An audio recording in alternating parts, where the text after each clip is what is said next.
Bom dia, amigos do KSSF. Bom revê-los aqui novamente. Como a Estela disse, então hoje a gente vai para a parte 3, né, do estudo do Evangelho fora da caridade, não há salvação. Aqui.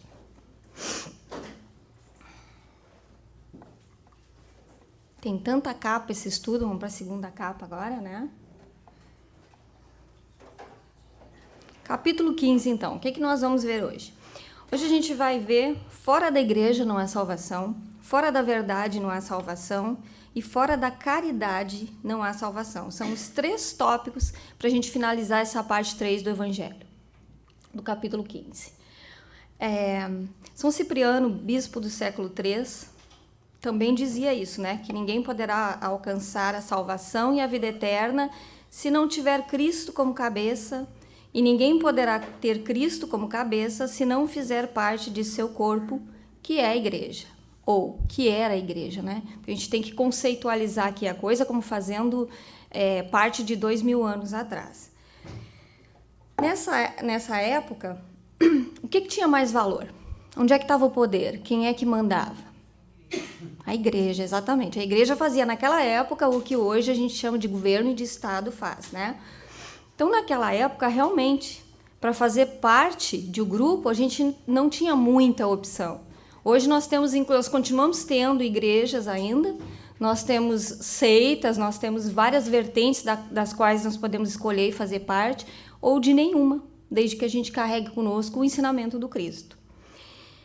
Mas o que naquela época, então, naquela era, né, que a igreja mandava, tinha-se que pertencer a uma igreja. A gente até vê que no nosso desenho a gente entrava e saía do outro lado como um robozinho. Então isso dava a ideia para a gente que bastava pertencer a uma igreja para ser salvo. Mas a religião esclarece que não é bem assim. Não adianta pertencer a uma religião. A gente gosta muito de falar, né? Porque parte de nós veio da religião católica e a gente gosta de comentar que quando a gente era católico, a gente entrava na igreja, pedia perdão dos nossos pecados, tomava a Eucaristia e nós seguimos a nossa vida normal.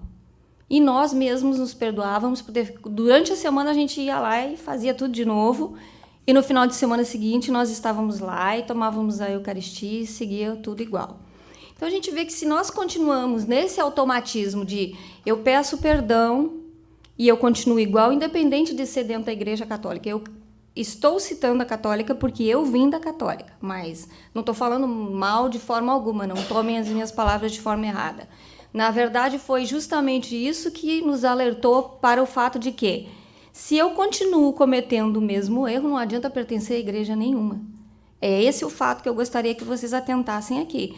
Que se nós cometemos o mesmo erro novamente, nos serve estar dentro de alguma igreja, de alguma seita, de alguma religião? De forma alguma, porque não existe crescimento. Enquanto nós damos continuidade a cometer o mesmo erro, só porque estamos nos achando protegidos dentro da igreja, nós vamos continuar sempre cometendo o mesmo erro. Acontece que a religião, ela não salva.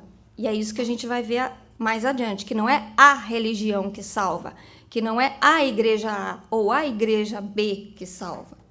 Porque a religião, ela esclarece. Não importa qual religião, todas as religiões têm esse objetivo, de nos esclarecer, de abrir a nossa mente. Então, todas as religiões são boas a partir do momento que nós entendemos o que está sendo passado. Aí vem, eu acho que a maioria já deve ter ouvido falar, na história do homem rico. A gente vai entrar lá para ver onde é que entra a caridade em tudo isso. O homem rico, né?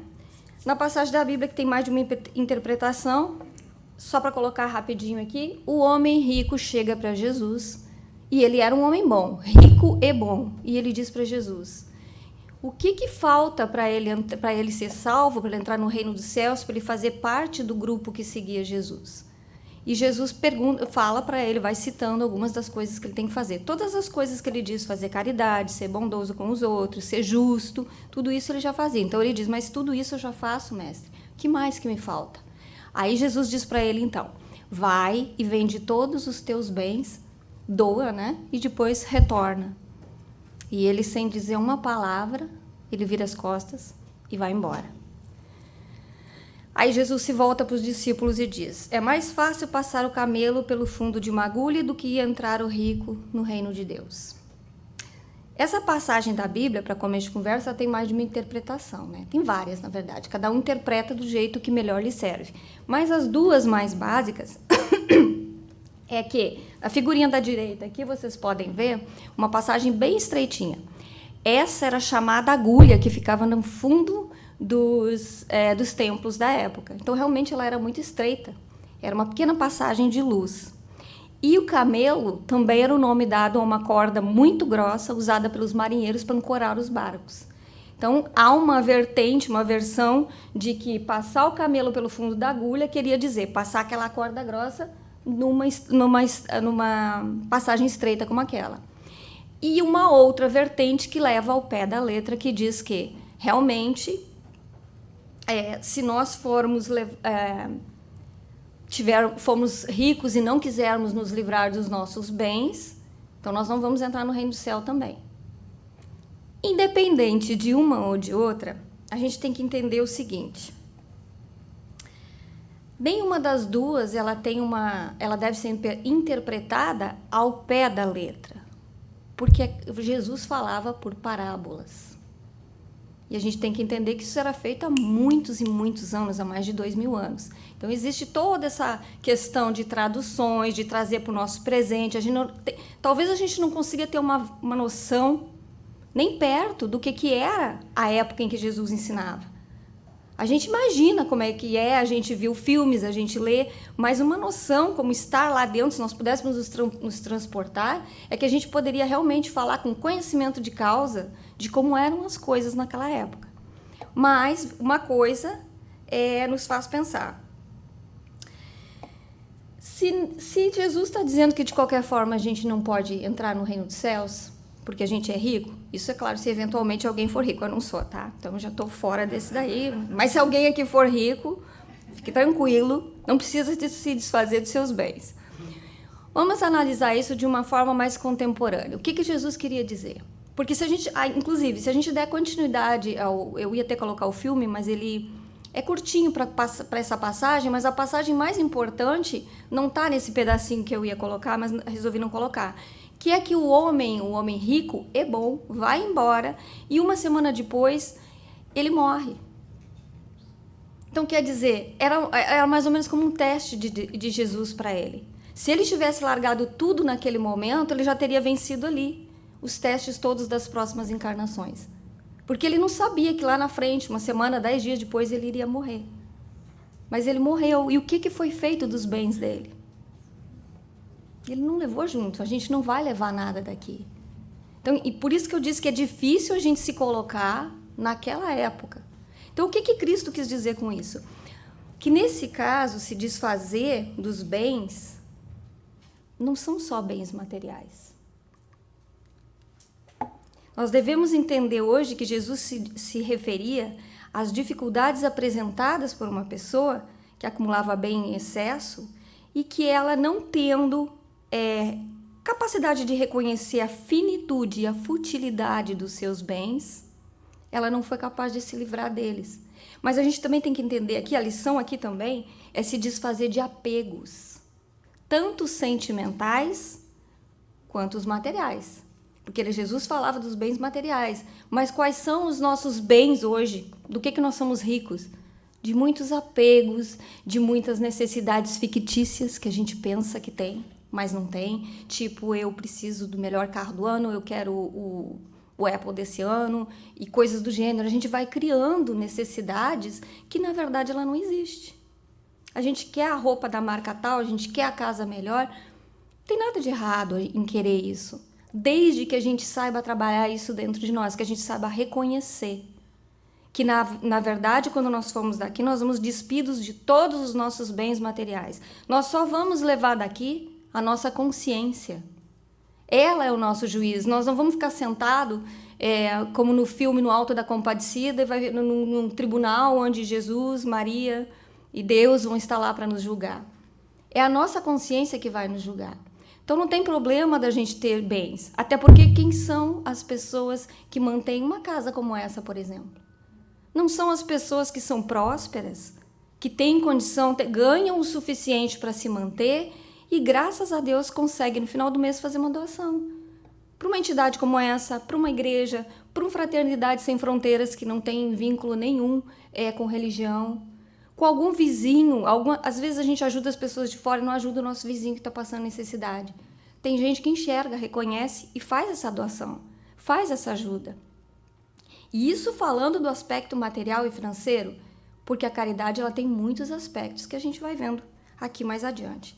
Então, se nos foram dadas ferramentas, se nos foi dado viver num mundo material, onde, para ter toda essa estrutura aqui, que a gente está tendo, para ter poder dividir esse estudo maravilhoso, poder vir aqui, conviver uns com os outros, nos aperfeiçoarmos, caminharmos um passinho de cada vez em direção à nossa evolução espiritual, é preciso que a gente envolva a materialidade, o dinheiro. Então, se Deus nos deu isso, não tem nada de errado com isso.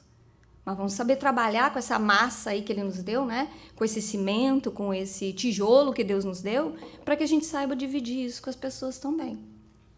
Então, nós podemos parar a marcha do progresso, a gente pode parar, porque hoje em dia a gente vê muito tentativa das pessoas, e eu acho muito bacana, do meu ponto de vista, de voltar atrás a um passado de valorizar a roça, valorizar o alimento orgânico, valorizar a simplicidade, valorizar aquela vida onde a gente era feliz e não sabia, quando a gente tinha tempo para caminhar, para ir para academia, para conversar com os amigos, e hoje a gente está aqui, a gente só corre, só trabalha. É bacana a gente poder olhar para trás, mas a gente não vai poder viver como no tempo da barganha. A gente não pode parar a marcha do progresso. O progresso é isso, a gente vai cada vez aprendendo mais, cada vez vai ter mais tecnologia, cada vez a gente vai ter mais disso. Então, o que a gente precisa fazer? A trabalhar com isso, a dividir isso, fazer bom uso desses bens materiais, porque senão sempre vai haver disparidade entre ricos e pobres. Então, lá no Evangelho, que a gente viu ali no início, dizia-se que fora da igreja não há salvação. A gente já percebeu que não é dentro da igreja que está a salvação. A gente vai ver onde é que está a salvação.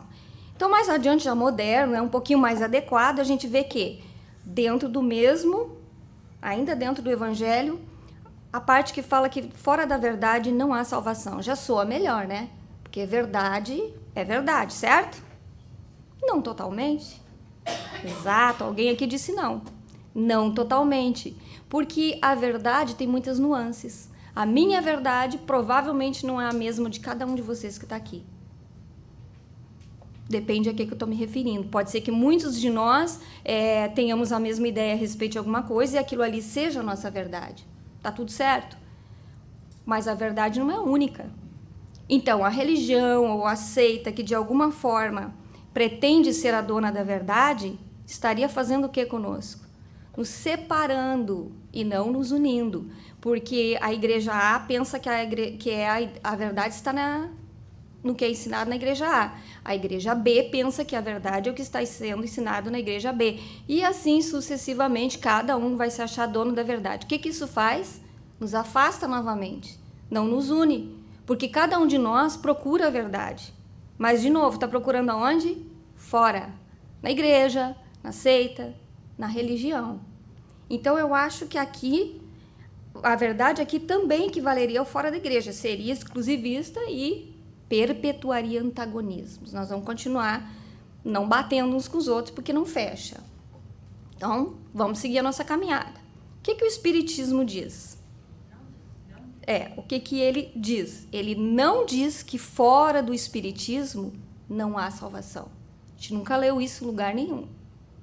E como não pretende também ser o dono da verdade, ele também não diz que fora da verdade não há salvação. Pois que essa máxima, de novo, separaria em lugar de unir. Então, o Espiritismo, de acordo com o Evangelho, ele admite salvação para todos. Opa, aqui já tem uma diferença. Todos podem se salvar, não importa se a gente é rico. Eba, a gente é rico, vai para o céu também? Vai. Primeiro que o céu não é um lugar físico. Já começa por aí, né? Isso é outro aspecto interessante. Lá naquela época de fora da igreja não há salvação, a gente estava restrito ao céu ou ao inferno. Interessante colocar isso também, né? Então, independente das nossas crenças, contando que a lei de Deus seja observada, o Espiritismo nos diz que a salvação está disponível para todos. Não importa no que nós acreditamos. Nem ele está dizendo que é dentro do Espiritismo, né? Ele não fala, olha, não saiam do Espiritismo que a salvação está aqui dentro. Então, já é bem mais amplo. Já abre a nossa cabeça e abre novas possibilidades para que a gente possa entender. Então, a cada um segundo as suas obras, ou seja, tudo a seu tempo. Então, a gente já sabe, já sabemos agora que então, não é uma religião que vai nos salvar. Nem o Espiritismo vai nos salvar, gente. Sinto muito informar. Decepção aí, mas não vai. Tá bom, mas e o que é salvação, então, né? Fala assim salvação, fala assim caridade, ok. Hermínio de Miranda, no livro Candeias da Noite Escura, ele diz que salvar-se é aperfeiçoar-se espiritualmente a fim de não cair em estados de angústia e depressão após o transe da morte. É, em suma, libertar-se dos erros, das paixões insanas e da ignorância. Lendo essa frase, a gente não consegue, talvez, mensurar a profundidade dela. Profundidade por quê? Aperfeiçoar-se a fim de não cair em estado de angústia e depressão após o transe da morte. Porque a gente não pode focar no momento da morte, só que no que vem depois. Viver com o medo do agora, pensando que quando eu morrer, eu quero que tudo corra bem comigo, eu quero ser encontrada pelos meus amigos espirituais, os meus familiares que já partiram antes de mim. E o que eu estou fazendo para que isso aconteça? Aí é que entra a questão. O momento da morte é só um momento. Ele vai passar e a gente vai, de acordo com o que nós vivemos aqui, é o que nós vamos vivenciar nesse momento da morte. Mas a gente tem a vida inteira até o momento da morte para fazer a coisa certa da melhor maneira possível, para que, quando chegar esse momento, a gente esteja preparado e não precise viver com medo. Porque o nosso juízo é a nossa consciência. Então, que a gente pensasse assim, se eu soubesse que vou morrer hoje, no final da tarde, o que é que eu fiz que eu me arrependo, que ainda dá tempo de pedir perdão? O que é que eu não fiz, que eu ainda tenho algumas horinhas que ainda está em tempo? Ou, ok, eu estou tranquila, acho que eu fiz tudo de melhor até aqui. Então tá, nem precisa esperar até o final do dia, pode ser agora mesmo. Né? Esse é que é o momento, é que a gente tem todo esse momento, toda essa transição aí, esse sei lá quanto tempo que Deus nos deu, né? 60, 70, 80 ou 20, 30 anos, para que a gente se prepare para esse momento. Mas não com medo desse momento chegar. Para que a gente se desenvolva como seres espirituais que somos, passando pela escola terra. Que a gente, com todas as dificuldades que a gente tem aqui, a gente consiga, como irmãos, nos ajudarmos e crescermos. Já dizem que nós somos anjos sem asas, né? Então a gente precisa se abraçar para que a gente consiga evoluir junto. Esteja mais ou menos no mesmo patamar evolutivo. Então nós entendemos que a salvação a que o Espiritismo se refere, ela não é aquele episódio único do momento da morte, mas todo aquele aspecto, aqueles anos em que nós vamos nos preparando e vivendo para chegar nessa condição moral no momento da morte, em que a gente esteja em paz com nós mesmos. E que prosseguirá, porque a gente já sabe hoje que quando a gente se for, eu vou levar, hoje eu estou, Eliane, nesse corpo aqui, que claro, vai estar mais velhinho quando eu me for, né, obviamente, espero que demore muito, mas enfim, eu vou chegar lá com a consciência dessa vida aqui. Se for necessário, quando eu estiver lá, voltar e rever uma vida passada para que eu entenda por que eu não consegui eventualmente vencer uma dificuldade, vai me ser dada essa oportunidade. Mas eu vou levar a Eliane, então não adianta eu olhar lá para a vida, mas na vida passada fulano fez e aconteceu. Ele fez na vida passada, tu já teve uma nova vida, e o que foi que tu fez? O que eu fiz com a minha vida? Né? Então, vai prosseguir. Quando eu me for daqui, eu vou levar eu mesma. Bacana saber disso, né? Então, a salvação, ela não se refere a um lugar... Ela é um lugar circunscrito. Ela não existe fisicamente, assim como céu e inferno também não existem fisicamente, né? Salvação é um estado da alma em que as situações emocionais ou os tormentos e aflições nos acompanham, até que a gente não esteja ainda, aliás, em condições de alçar voos mais altos em direção à nossa evolução espiritual. Que bacana. Então, agora eu aprendi que a salvação sou eu mesma. Não é a igreja que vai me trazer. A igreja vai me ajudar. Ela vai me dar ferramentas. A religião, a igreja, a seita, o que quer que seja que eu procuro, a leitura. E se eu não for em religião nenhuma, mas eu praticar as leis de Deus, eu vou sim poder me salvar. E não importa se eu sou pobre ou se eu sou rico. Isso é o que menos importa. Se eu sou branco, azul, preto, branco, homossexual. Não importa. Eu sou um espírito criado por Deus, eu sou único. E eu dependo de mim mesma. A minha evolução espiritual, a minha salvação, depende só, única e exclusivamente, de mim. Então a gente já está vendo que é dividindo que a gente vai crescendo. É nos amparando uns aos outros. Então o que é caridade? Se praticar a caridade é o que vai nos levar adiante? Como que a gente vai praticar essa caridade? O que é caridade? Caridade é um substantivo feminino que vem do latim, do grego, quer nos dizer o quê? Boa disposição do ânimo para com todas as criaturas, qualquer manifestação dessa disposição para ajudar os outros, uma pena que se sente pelos sofrimentos alheios, esmola, dano e até ofensa. Porque a gente sabe que até para receber tem que estar preparado, né?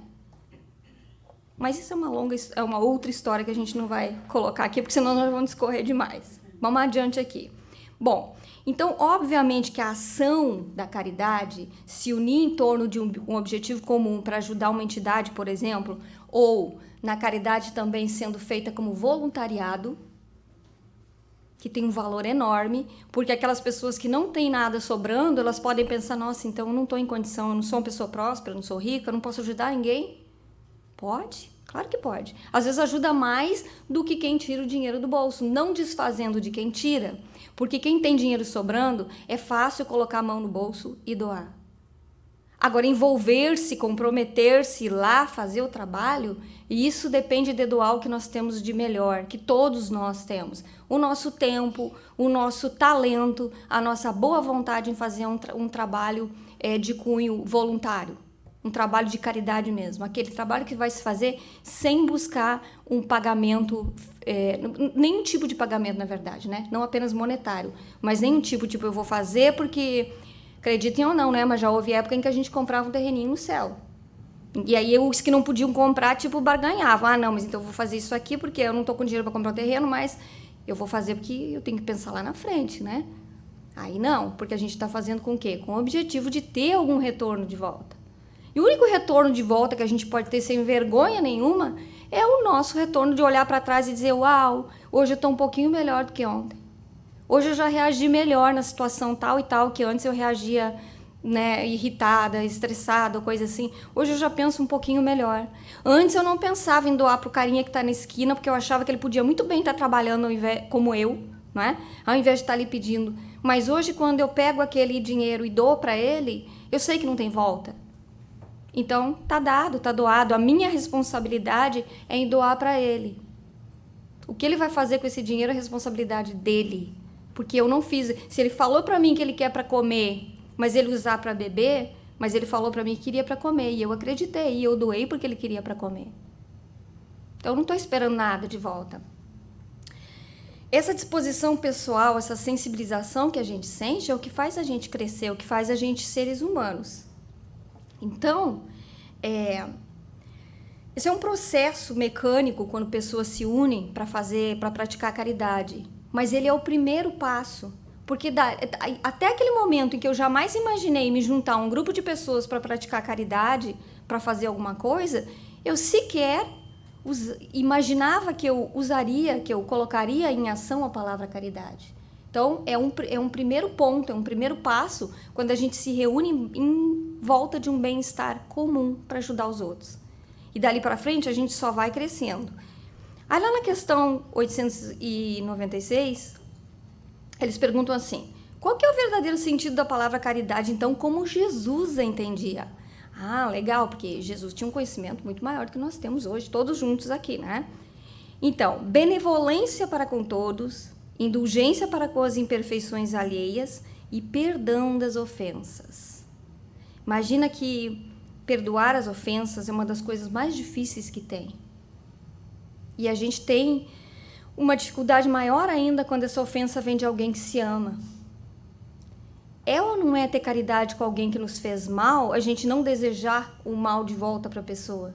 E ainda enviar para ela uma oração e pedir para que ela possa limpar o coração dela e que ao mesmo tempo Jesus limpe o nosso coração para que a gente não fique guardando mágoa. Porque guardar mágoa do outro é a mesma coisa que tomar veneno esperando que o outro morra. A gente que toma o veneno, mas quer que o outro morra.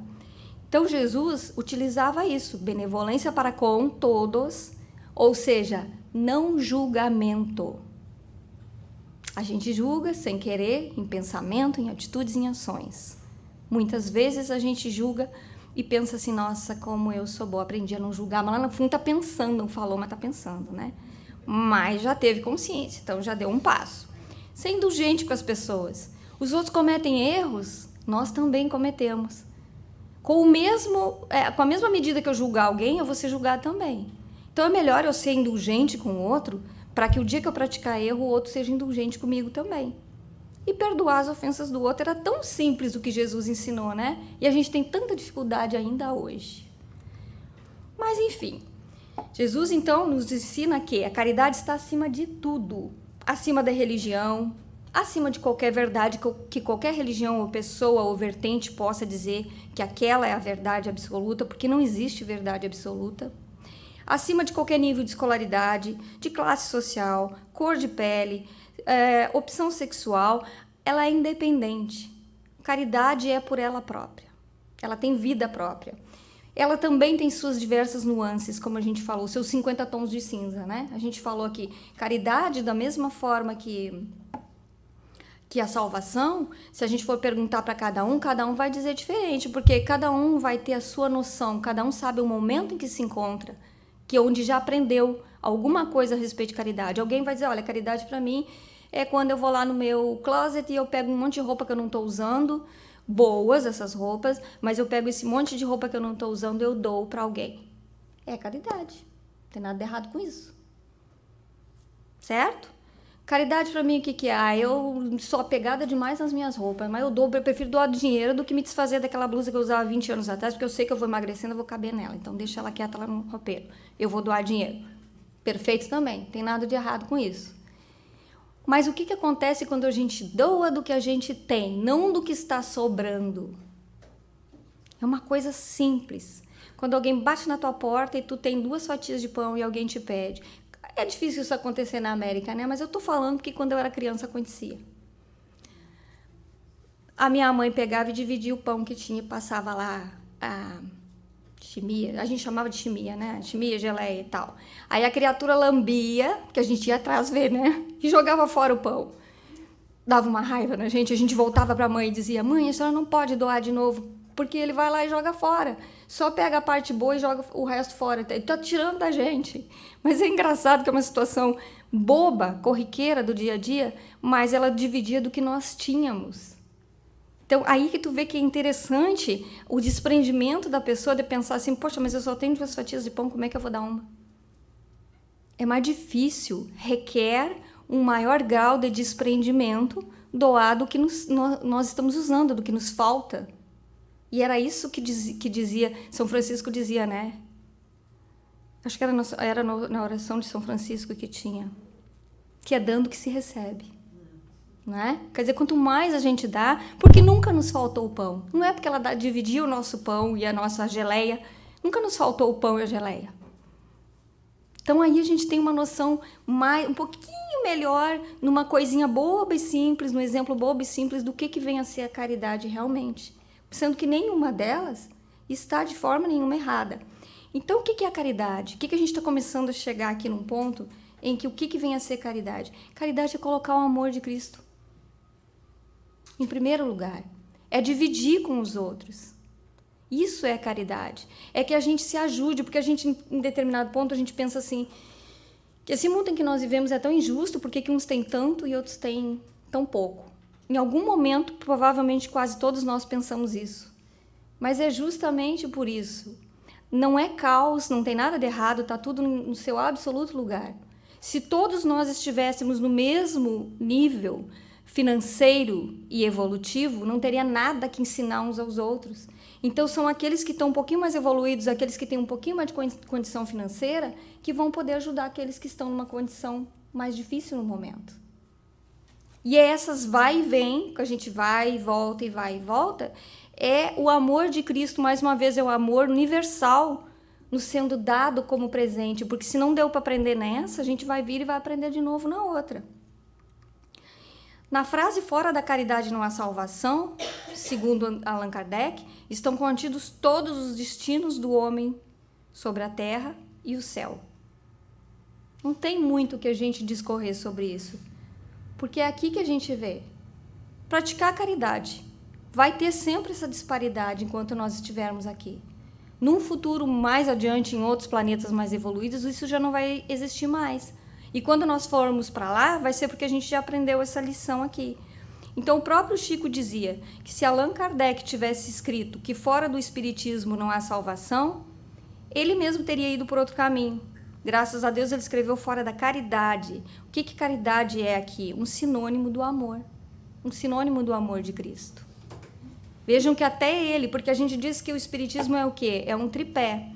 Ele tem as suas vertentes na ciência, ele é uma religião e ele é também uma filosofia.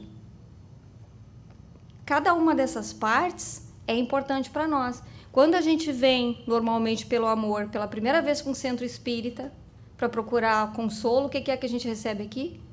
Consolo que a gente veio buscar. Aqui entra a parte da religião.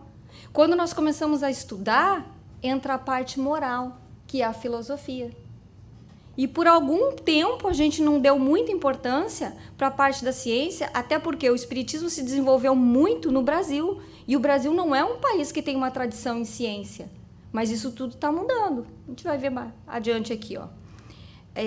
Nesse livro, No Mundo Maior, tem essa passagem aqui, que André Luiz diz assim: assombrado, notei pela primeira vez que as irradiações emitidas pelo cérebro continham diferenças essenciais. Cada centro motor assinalava-se com peculiaridades diversas através das forças radiantes. Descobri surpreso que toda a província cerebral, pelos sinais luminosos, se dividia em 3 regiões distintas. Nos lobos frontais, as zonas de associação eram quase brilhantes. Do córtex motor até a extremidade da medula espinhal, a claridade diminuía para tornar-se ainda mais fraca nos gânglios basais. Gânglios basais. Vamos passar a próxima imagem aqui, que fica mais fácil da gente entender, né? Saúde. O passado, então, está aqui na parte posterior, né? Fica fácil de lembrar porque já vem de P, né? P de passado, na parte de trás da cabeça, aonde a gente vê pela imagem que tem menos luminosidade. O nosso consciente presente, na parte do meio, onde já tem um pouquinho mais de luz, e o nosso superconsciente, que é o futuro, o ideal, aonde residem as nossas... Aqui estão na parte de trás está o passado. Não só o passado recente dessa vida, como todas as coisas que importaram para nós das nossas vidas anteriores também. Aqui no meio, nós temos a nossa atualidade, o que a gente faz hoje. Toda a nossa parte motor, o que nos move, o que nós temos que fazer, nós temos que trabalhar, nós temos que estudar, nós temos que aprender.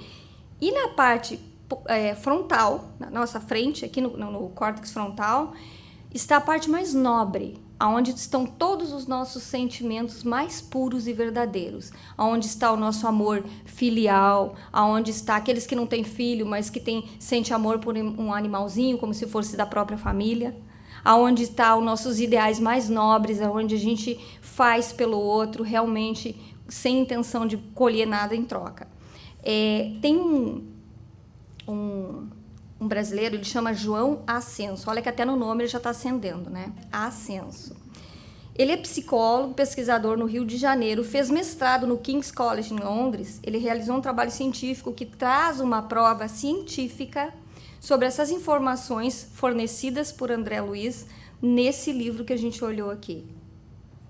Ele nos diz o seguinte: essa pesquisa não é dele. Essa pesquisa, quando ele foi fazer esse mestrado em Londres, o responsável, o orientador dele, que também era um brasileiro, que já trabalhava com isso há mais tempo, eles haviam feito, aqui acho que nos Estados Unidos, um grupo com outras pessoas, né? E entre eles esse médico, Moll é o sobrenome dele, que era o orientador do João Ascenso, que é o psicólogo, eles desenvolveram um trabalho, mais ou menos em 2006, só que nenhum deles, como eles são cientistas, todos eles são materialistas, nenhum ligado à religião nenhuma, muito menos ao espiritismo.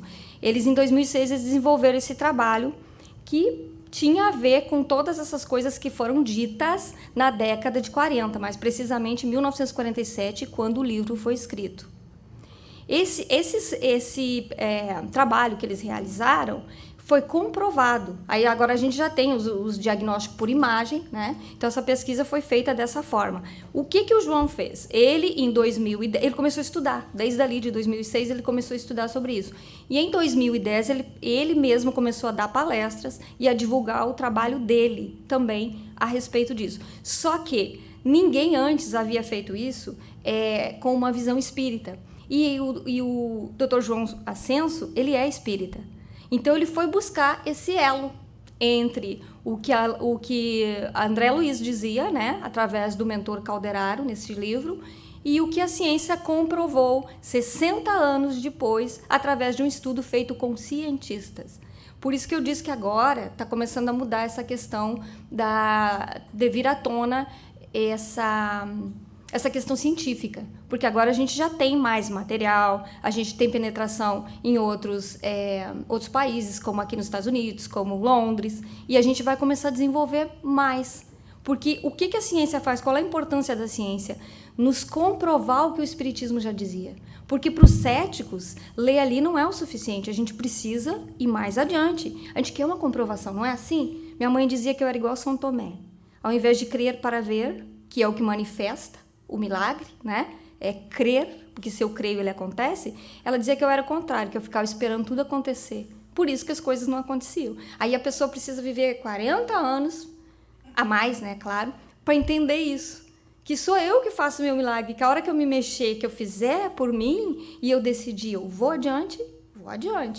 Então, a gente costuma dizer, né, que a parte de trás, ali, eu não sei se dá para vocês ver, seria o nosso porão, né? O que a gente guarda no porão? O que passou. Porque quem vive no passado, normalmente, tem uma certa tendência a ter depressão. Não se pode viver no passado, então, no porão.